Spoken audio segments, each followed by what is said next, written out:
everyone. You're listening to the Food Scientist Podcast. I'm here with Danny Sussman. Hey, Amy. And Bryan Pierce. Hello, everyone. Always have to out-nice me every time. You always just think of Amy. I think of our listeners. It's fine. It's okay. I'm trying to be cordial to our host, who I'll probably get mad at shortly. I don't even know why yet, but Brian's just the nice one, okay? I'm nice. We're all nice, but Bryan is the nice one. I'll take that. Yeah. I just have a crunchier outside. Moving on. Crustier, not crunchier. Still soft inside.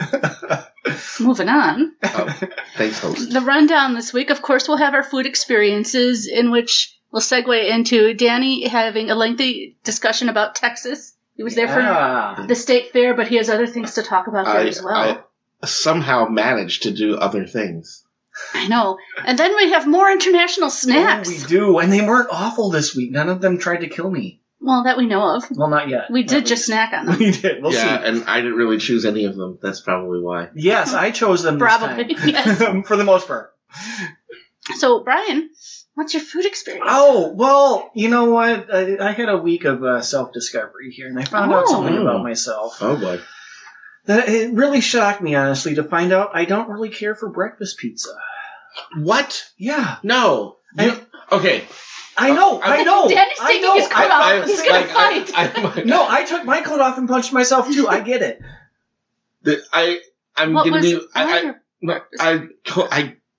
Danny can't talk. Okay, I can't talk. Well, okay. Let me just say this. Let me just say this. There were no hash browns on it. That doesn't matter. Okay. I would say that this is one of the things a firmly held belief of mine is that certain foods are secretly better in breakfast, and that's tacos, burritos, and pizza. I love breakfast burritos. And but I have found people who don't like breakfast pizza, but it's often because they didn't have a good breakfast pizza. But go.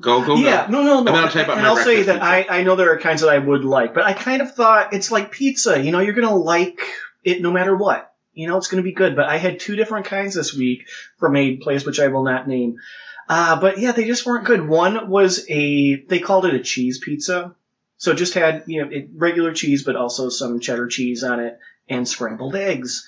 It was very... Wait. Mark your calendars, because I'm saying this. It was a little bland. Whoa. Yeah. Wow. It needed a little flavor. But, so that didn't really do a lot for me. Put a little Frank's hot sauce on it. You know what? That would have helped. No. Anything would have helped. Hot sauce on eggs is good, Danny. No, it's not. I don't think I would have enjoyed that either, but it would have given it a little more character, at least. The other one was a Meat Lovers, which when you think about the meats that you would have on a breakfast pizza, this was ham and turkey sausage, and they called it bacon, but it wasn't like crispy bacon. It was closer to the ham. It was closer to like a Canadian. So I have a couple questions here. The eggs, were they scrambled? They were scrambled. Okay, yeah, that's part of the problem. Okay. Yeah, it didn't mesh well. The textures didn't go in line with each What other. kind of sauce? Or no sauce? It was just a cheese type sauce. Yeah, there wasn't a lot to it. So, I feel like actual crispy bacon would have helped. I feel like hash browns would have helped as well. Okay, so a good breakfast pizza, to me, has like a cream sauce base. And then you get like the crumpled up meat, the cheese. Scrambled eggs can be okay, but when it's really at its best, it's like a wood-fired pizza, and they crack the egg on top of it. Yeah, I don't know if I would like that. And you get like a sunny-side-up egg. Yeah. I had just last night for dinner at there's a fancy pizza place right by where I live. Oh, I think I know what you're talking about. Right, Pig Ate My Pizza, nationally known. You could walk there from my house. It's amazing. I had just last night there a pizza that they call, I'm pulling up, the Morning Maple. Oh, and the Morning Maple has a maple Gruyere sauce, breakfast sausage, pickled egg, over easy egg, maple syrup, bacon, and micro cabbage.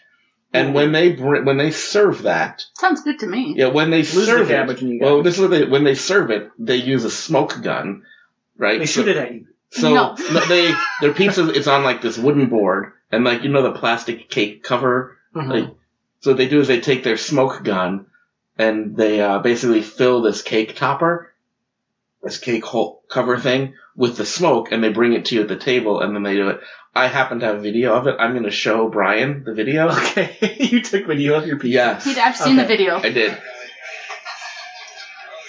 Whoa, it's like a magician is doing something there with smoke.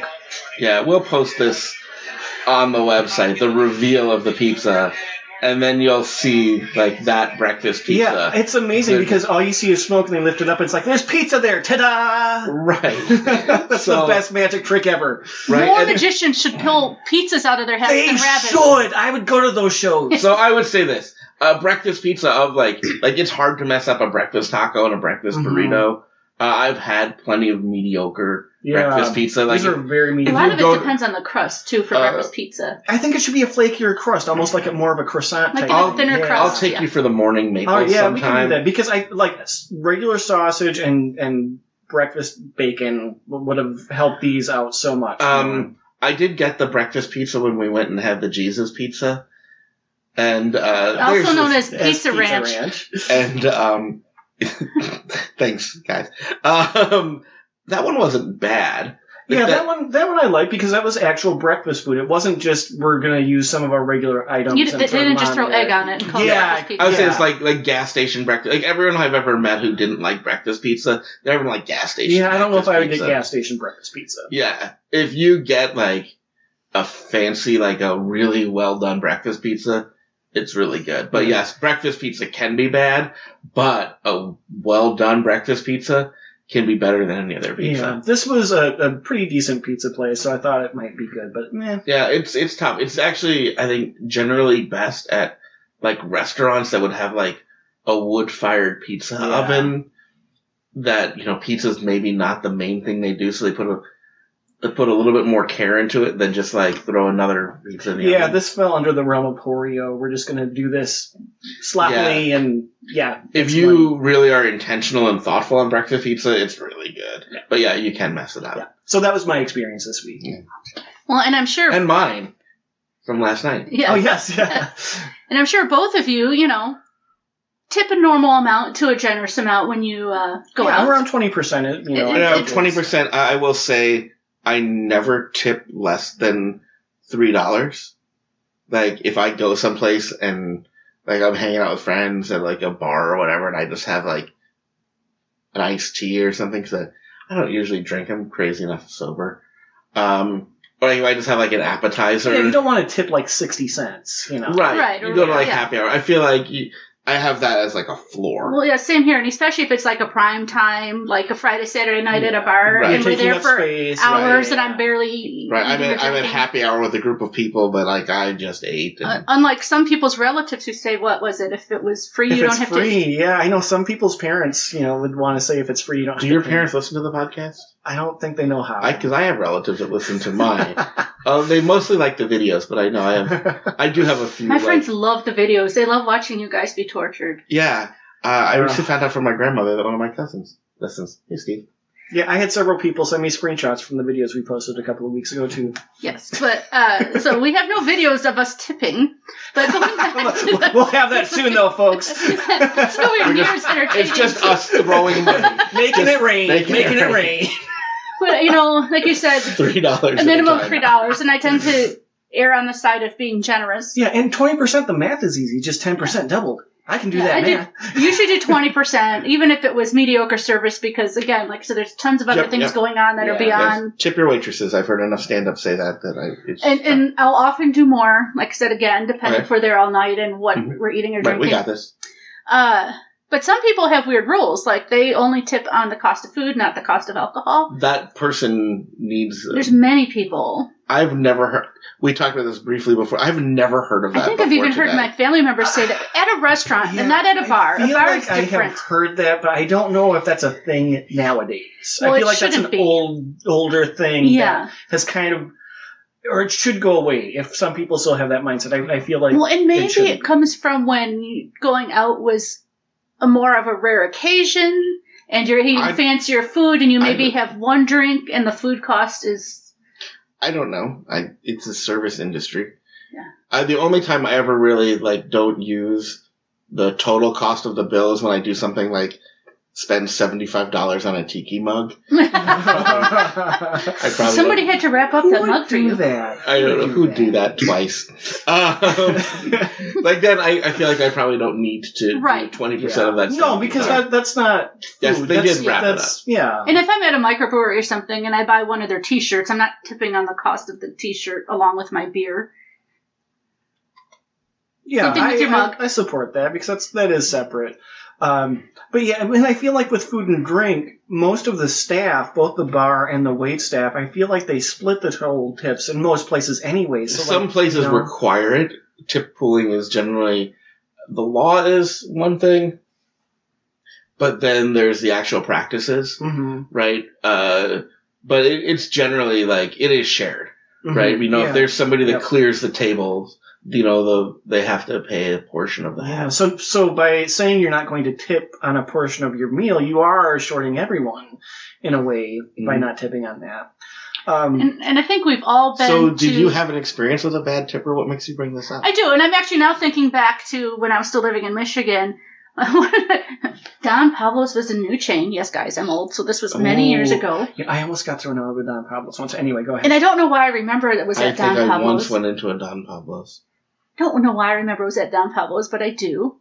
It was fancier than Chi-Chi's. I went out with, they have the Cholula hot sauce at Don Pablo's, and for a milder hot sauce. So tipping. Yeah, so tipping. I'll play host for. I went out with, a couple of my friends. We were going to eat before going to the movies. Well, they wanted to eat. I had eaten. Right, tipping. Yeah, I know. We're getting to the cost. Okay. I had a cup of soup. Wait. I'm sorry, Amy. Danny, you do not get to spur people along and tell them to get to the point, okay? You do not have that right. Setting the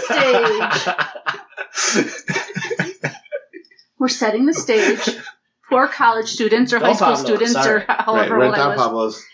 And we were old enough to drive, but and we're tipping. I had a cup of soup, and they had full meals. Okay. And the bill comes, and we get a single check, and we have cash. This is olden days.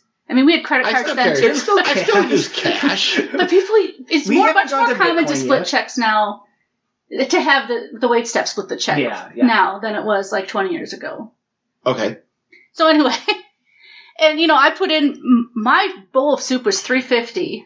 And I put in $6, and they throw in their money, and I'm looking at it, and it looked like I was the only one who tipped. There was like $3 tip on like a $45. Oh, yeah. And so I told them, I'm like, guys, did you forget about tax and tip? And like one of them in a huff kind of like threw in an extra $1.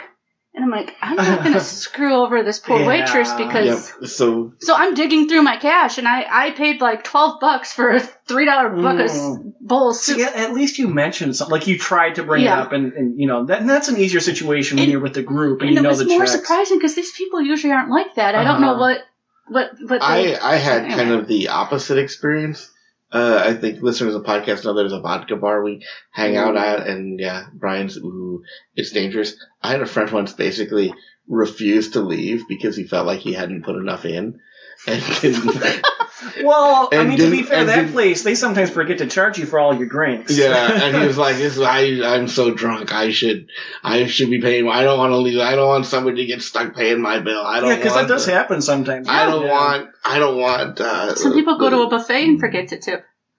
Who did that? Amy. Brian. Both of us. What? We were talking and we forgot to tip. I don't think we told you that. I actually set money aside in my purse to use for tip. Got distracted. I know you weren't. I had my billfold in my hand. I'm sorry, my wallet, because billfold is an old person word. And ready, and then like we saw our old timey radio show.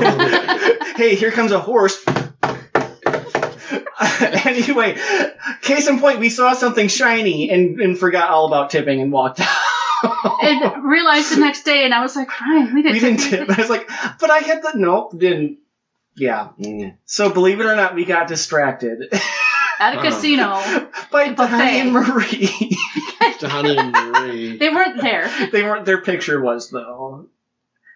Anyway. So... What were we talking about? Tipping, and we were horrible at it. So what was the point of this? I forget. Well, my friend wouldn't leave because he didn't want to shaft a friend or the staff. And we're like, no, seriously. Like, just put in that much. Everybody's well taken care of, including you'll get home safely. Okay, so sometimes that was great. Sometimes our podcast is very linear and we follow a straight path somewhere. Not today. And then that. But I will round that up and say we all agree. Tip well, 20% minimum. If you're there all night not eating. I thought the original question was, what do you do when you notice your friend didn't tip well? I'm saying what our suggestion is on general tipping. Yeah. And feel free. So is this just basically like subtweeting at one person who you know, hoping that they'll listen and learn the lesson that you're supposed to tip on alcohol? One of them I haven't even seen for like 10 years. I think this whole thing was like the ultimate Minnesota nice. Instead of just saying, I noticed you didn't tip well, like I'm going to talk about it on my podcast and hope that you listen. And now everybody you know is going to be wondering, was it me who she was watching? So what do you do when you notice somebody doesn't tip well? What do? I don't look at their stuff. Like, but if you know, like if you're putting money in, like cash, like my example. If I see it, I probably wouldn't confront them. I would let them leave the table first, and I throw in an extra couple bucks. I would just it can be an awkward thing. I would just fix it. If it was somebody who I go out with a lot, I would maybe do something different. But I would actually be more likely to just ghost them. Just ghost them. You're no longer friends, so anybody. Like, you know what? Like if I go out to dinner with you and you're not going to tip, like, you know what? I have enough people in my life who I can go out to dinner with without having to worry about this. So if Danny has stopped going to dinner with you guys. Yes, if Danny has recently ghosted you, check your tipping habits. Yes. Okay, well, on to more fun things. Yeah, speaking of going places with Danny. Danny went to Texas. I did. You went to the Texas State Fair. The State Fair of Texas. That's right, the State Fair of Texas. That's what they call it. How many days were you there? I was not there very much. I was there, like, really only in Texas 2 whole days. I covered a lot of ground. Okay. All right. First, we're talking about food experiences, so I'll make my Texas confession. Oh, okay. Because when people think of Texas, they think of meat. Yes. And they think of barbecue. And oil. Well, and Tex-Mex type thing. Right. No. And so, on Sunday night in Texas, I went to a vegetarian buffet in a Hare Krishna temple. Yeah, okay, so about that. Yeah. How do you decide when you see this place, that's where I'm going to go? That's where I'm going to spend one of my You know what? meals. When vegetarians exist in Texas. Yeah. But Danny doesn't. Danny existed in Texas. As a vegetarian? Well, I mean, you should know about me. I enjoy unique experiences. And that is a unique experience. And so I do my research on, like, the different, like, local food websites. And this place shows up on, like, all of the best of lists. And it's been there for, like, 30 years. So you did some research. Yeah, no, it wasn't just like... So it wasn't like, hey, look at this place. I'm going to go there. We just pull over. What is that? Hare Krishna. All right, sold. Right, what is that building? Here comes the horse. Right, yeah. No, it wasn't Horses. I heard something else. It wasn't like, wow, what is that, fancy-looking building? We should go in. I wonder if there's a restaurant. I hope it's vegetarian if there is. Right. No, it was... I knew that it existed. It was... Okay. The food was delicious. The experience was bizarre. I like a lot of vegetarian food. Yes, and your wife doesn't eat meat, so... just some. But usually not, yeah. So, that makes sense. But I would have gone regardless. It's the place I had wanted to try for a while. But you walk in... And it's, it's like walking into any other place of worship. There's, you go and there's a sign that's like the temple straight ahead. The classroom is over to the right. Those kinds of things, But then you go down the hallway and there's a little sign for the restaurant and the buffet. And so it's not a huge menu, but it's about, I would guess about 10 different hot dishes. Interestingly, not hot dishes. They did not call them. You made it sold a hot dish at a I'm a New Yorker in Texas. It doesn't even cross my mind that hot dish means something else to you. It's different curries and vegetables and sauces and things like that. They also did have a vegetarian lasagna. Okay, that sounds good. Yeah, that can be good. Yeah. Yeah, it just didn't fit the otherwise Indian motif. Yeah. How spicy were the items? Not at all. Oh, okay. Yeah, there can be flavorful spicy versus sweet spicy. They do. When you walk in, they have a whiteboard that has everything that they have on the menu that day, and it marks off like which ones contain dairy, which ones contain gluten, and which ones are spicy. Mm-hmm. And on that day, only one thing was spicy, and that was the jalapeno pickle. But other than that, it was just a variety of greens and vegetables and different sauces. And so then you recommend it? Yeah, I do. And then they also had like a salad bar and included drinks and not alcohol, but it was. And they have those donut type desserts, the round cinnamony soaked in honey type thing. The dessert. I can't remember what that's called. The dessert options were a vanilla sweet rice, a carob walnut halva, and then you could pay more. And they actually had a vegan mango cupcake and a vegan brownie. Carob brownie. Okay. All right. I think more places of worship should have buffets. I'm just saying. They also had like homemade breads that they make, and they sold those. Yeah, it was really interesting. It was really inexpensive too. The only dilemma I had was I couldn't figure out if it was all you could eat or not. Oh, so how much do you put on your plate? Right, because what you do is like when you walked in, like just to the right of the door, when you walked in, was trays and plates and a sign that said it's serve yourself, seat yourself. Okay. So you basically walked in, gathered up your tray, your plate of food, if you wanted the soup or breads, the salad bar, you could get your drinks, and then you showed yourself to a table. I mean, I would say serve yourself would probably mean all you can eat. Yeah, I don't know. I put enough on my plate that, I wanted to sample everything, and so I was able to just kind of arrange a plate. Yeah. That way. They were decent-sized plates? Yeah. Okay. And so I just arranged a plate for myself, and... you don't want the Hare Krishnas getting mad at you. You know what? They were very nice. Very yeah, sure they are, mad at you. It was... Everybody spoke kind of like this.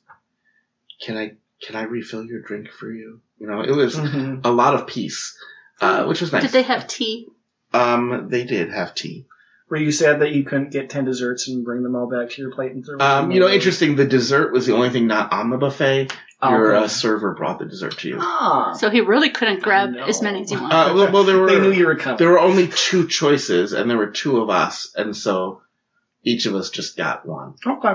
So, but then there's like pictures on the wall of like famous people that had been there, and so like seeing Billy Corgan of Smashing Pumpkins on the wall was pretty awesome. The picture of the Kinks. I was like, this seems weird. Especially, it's probably the first time ever the picture of the Kinks was directly below a picture of Kenny G. You don't know. Kenny G. You don't know. Yeah. I mean, I'm sure Kenny G and the Kinks run in the same circles generally, but you also went to the Texas State Fair of Texas. I did. I went to the State Fair of Texas. What were the highlights? Oh, wait. Okay, I'll be a sport.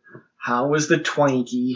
The Twanky was amazing.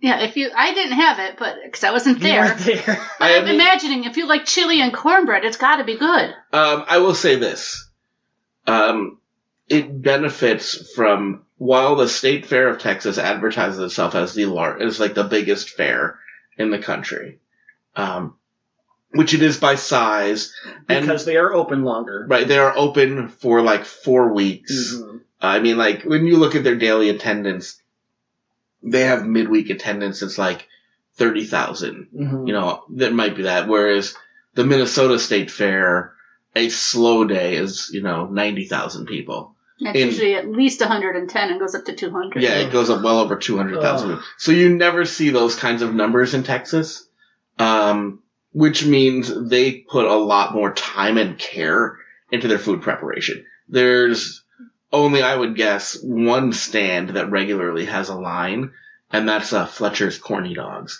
And that's like, they actually invented the corn dog originally. So they got some fame there. And so they have fame and like 75 years of history. And so that's like the one thing everybody does. The rest of the foods come and go. Mm-hmm. And their food stands are all over the place. So most foods are available in more than one place. So that also like spreads the crowds out. This is a food that was delicious. If I had a restaurant, I would put it on the menu. It would never work in Minnesota. What's that? Because of like the effort involved in the thing. So basically what they did... So you mean the Minnesota State Fair, not just Minnesota in general? Right, no, Minnesota in general. In a restaurant in Minnesota, it would kill. Okay. But at the Minnesota State Fair, forget it. You couldn't do... People would just line up and go crazy. Mm-hmm. So what it was is that you take like a miniature loaf of cornbread. If you think about like the smallest cornbread loaf you generally see is like 1.5 inches wide, and probably like 4 to 6 inches long. They basically take that, they cut the top off of it, save that, they hollow out the inside, and then they spoon like a white chicken chili into it. And it's Texas, so it's a good chili. And then they put the lid back on, and then it comes with a side of more of the chili. And then I'm guessing it had some like corn fries. Like basically I think what they probably do is take the insides of that cornbread, mash it up, sure, yeah. like, and then form like a fritter or something. They form some sticks with it and fry it, so you get like some of those fries with it too. It was really good, but it was really good chili and like solid cornbread. All right, and I think you were trying to trick me. You just sent pictures, not saying what it was. I think you were trying to make me say, "Oh, that looks good." Actually, I sent it assuming you would know immediately. I did. I think you got the angry emoji sent back to you or something like that. Yeah, and I was like, why? Because it's the Twinkie, and this. We don't need to get into that again. It was really good. It's an abomination to snack cake. It was a little bit difficult to eat. I bet. But yeah, probably just a fork, right? It's a variation I on soup ate it in like a bread a Twinkie. bowl. You did? Yeah, it was a variation on bread bowl soup. I was thinking it'd be too messy to eat it with your hands. The first, you could get a bite or two. Okay. That way, if you held the thing together. But it was, I did that for science. But that was that was really good. They had an arroz con leche fried that was delicious. It was like basically rice pudding that they dipped in a batter, and then they covered the outside in Rice Krispies, and then fried the whole thing. And so it was just, and then it was served. You got 2 of those balls plus vanilla ice cream.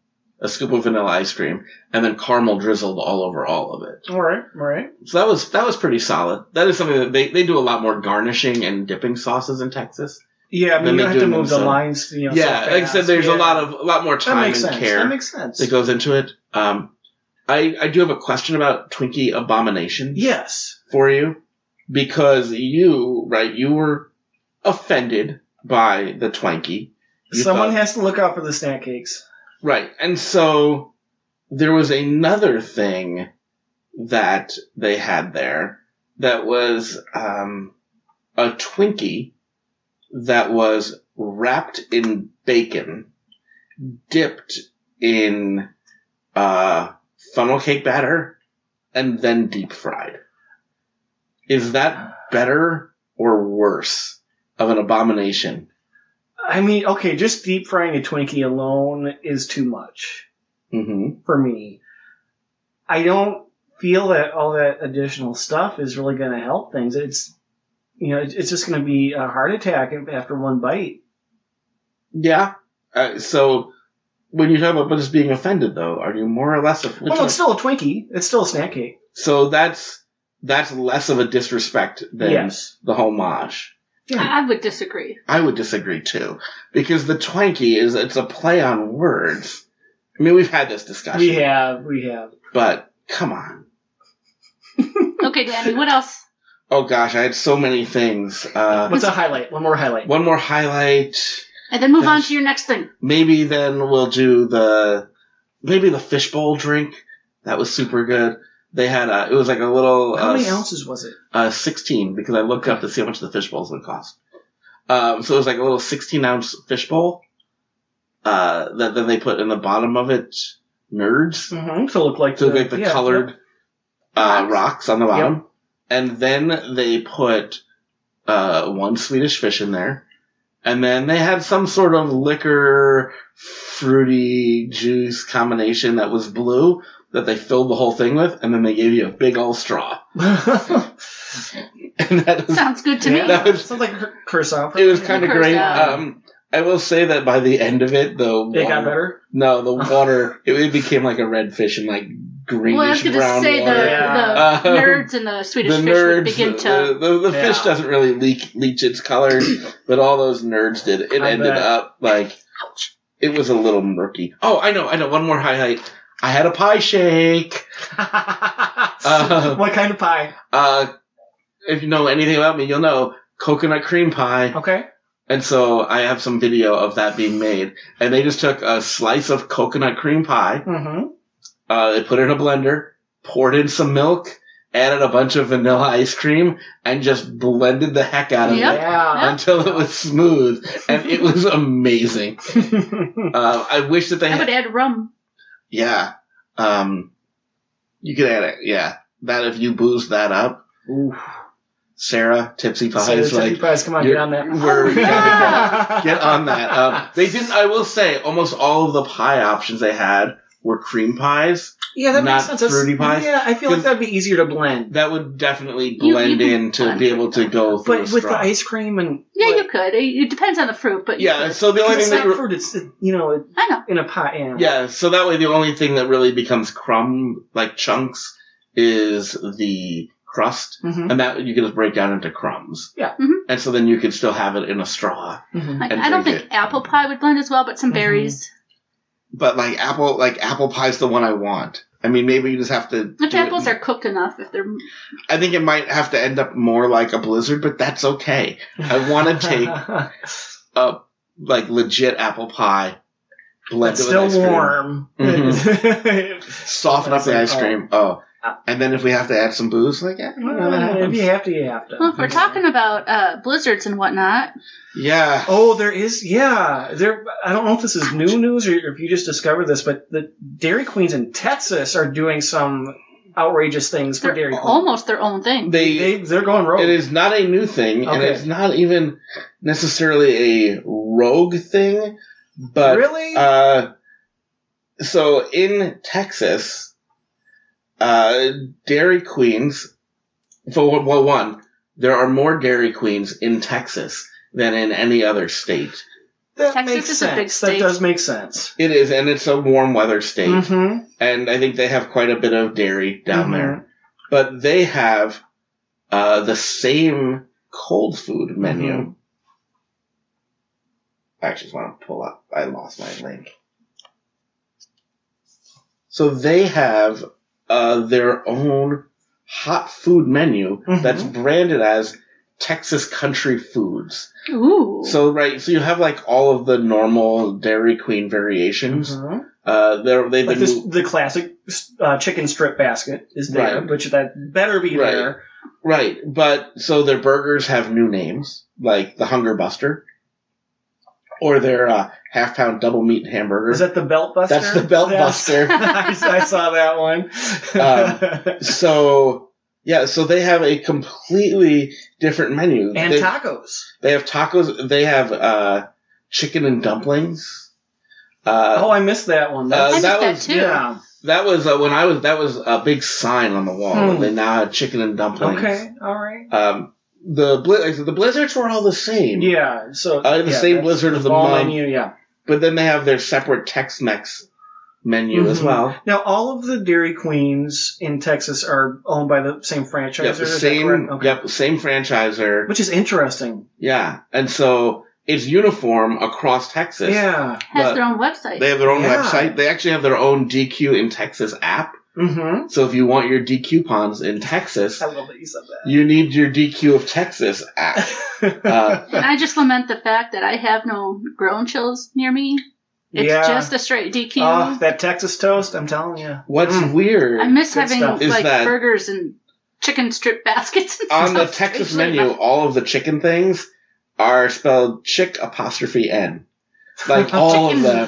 Hopefully it's real chicken. It is, but it's also but they use it in other things. Like they have the dude, And that's their classic chicken fried steak sandwich. I'm sorry, pause, because chicken fried steak eludes me. You're taking something and ruining it by putting the chicken breading on it. It's not quality anything. So you have the right kind of steak with it, which is not the best kind of steak. Yeah, it's usually not, no. So you like the chicken strip basket, right? I do. Love it. I love the chicken strip basket. I also love that you can get gravy as a topping. But down in Texas, you can get the steak finger basket as well, which is, instead of chicken strips, chicken fried steak strips. And they advertise that it has the best cream gravy anywhere. So I think that the Dairy Queen gravy is probably the Texas gravy moving to the rest of the country. Because it's always been like a mystery to me why Dairy Queen has gravy for the chicken strip. Texas. That could be. That's a possibility. But yeah, no, Taco Tuesdays down there. It's Tex-Mex salads. Yeah, what's the website? Oh yeah, I saw salads. Is it Dairy Queen of TX? It's DQ Texas. DQ Texas, okay. DQTexas.com. So yeah, check it out. It's unique. If you're in Texas, I don't know how many listeners we have in Texas, but start. We definitely have some. We have a few. So there's the Hunger Buster. Also, they like to drop E's. And Buster. And they have a lot of, well, there's the Peanut Buster part. But... So you have Hunger Buster, HUNGR Buster. You have the Belt Buster. Then, that's 2 quarter-pound beef patties. Interestingly, when you get to 3 quarter-pound beef patties, that's actually the Triple Buster. So, there's a burger with more beef than the Belt Buster. And then there's, the Hunger Buster, the Dude. And you get some salads. Yeah, I'm just glad they didn't tamper with the ice cream menu, the cool treats. Well, why would you? Yeah, it's just you never know. That is what makes a DQ a DQ. Dairy Queen. Yeah. Would you go for the Texas T-brand tacos? I would. I would try them. Yeah, why not? Why not? Nachos Deluxe. Sure, why not? I can't imagine that they would be anything better than like Taco John, Taco Bell, but I'd give them a whirl. No, I like their burgers a little better than other fast food. Yeah, their burgers are good. Their chicken's good. So I'm sure they do a fine job with it. And they do actually, on their Blizzard menu, they still have the turtle pecan cluster. Because I haven't mentioned the regular Dairy Queen app this episode yet, I should mention that I noticed they started doing more loyalty programs now where you can earn points to get free stuff. So if you haven't downloaded that app yet, get it. If you want your own D-coupons. D-coupons. Or D-coupons of Texas. Swag. Oh, speaking of Dairy Queen swag, we were kicking ourselves because there is this place in Texas. We just missed it by one day. Yep. You can make they customized an ugly sweater that was Dairy Queen in Texas. Dairy Queen of Texas designed their own Dairy Queen of Texas ugly sweater, and they only sold it for a limited time. Yes, and we missed it by a day. So if any of you can hook us up. I mean, what we'll do is maybe we'll, when this episode goes live, we'll have to just start campaigning DQ of Texas's Twitter account to please open it up and send us. Like, it doesn't have to be free. We'll pay. We have. I mean, we're generous tippers. Yeah, I mean, we'll take free stuff too. We'll also take free stuff. I mean, sponsorships. Yeah, let's just put that out there. We've never really pushed and pimped for sponsorships. Give us stuff. Yeah, we will take free stuff, people. We have no pride with that. No, Bryan and I feed us. Mm-hmm. And on that note, we've actually rambled on long enough that we're going to save the international snacks for next week. Oh, Amy, you just rambled too much today. Yep. Yeah. Yep. And I'm going to ramble a little bit more and tell you all to, if you're not already following us on social media, go find us. You know how. Leave us a review. And our Facebook group. And all that jazz. Facebook page, Twitter, we love hearing from you guys. And we're going to have a phone number where you can call in and rant, rave, or whatever you like. As long as it's topical. So stay tuned for that. I mean, they can do whatever. It doesn't have to be topical. We just might not use it on the podcast. Well, that's true. If you're on topic, we'll use it on the podcast. Stay tuned for that. And if you are fans of the Chronicles of Narnia, next week we will have Turkish Delight. So if you've ever wondered what in the world that is, we will have that and other international snacks. Fans of what? The Chronicles of Narnia. C.S. Lewis? You have to... Lion the Witch Wardrobe? Explain to me next week. Okay, Danny's going to go to the library now. And we'll see you all next week. Bye-bye. Bye, everyone. Take care.